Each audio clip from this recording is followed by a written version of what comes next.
What's going on? This is Mr. Macias, and we're getting ready to prep a lab to look at some stomata cells. So if you didn't have any luck finding a plant, or you weren't able to do a stomato peel, which is really hard to do, I don't have the nail polish, I'm hoping that you'll find a piece of aloe vera plant on campus, which is pretty close to the classroom, and you'll peel this tiny thin little skin layer.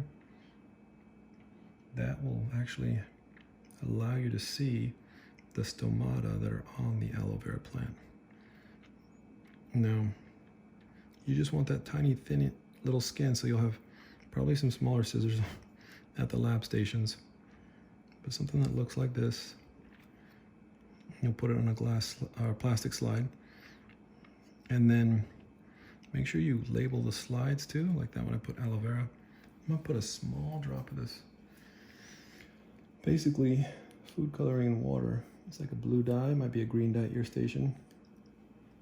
And then we're going to cover that with a cover slip.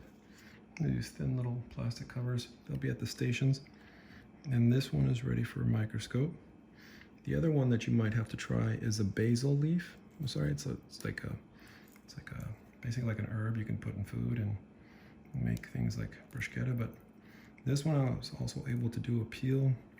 Take some practice to kind of like that thin little skin like that, just by peeling a layer of the leaf.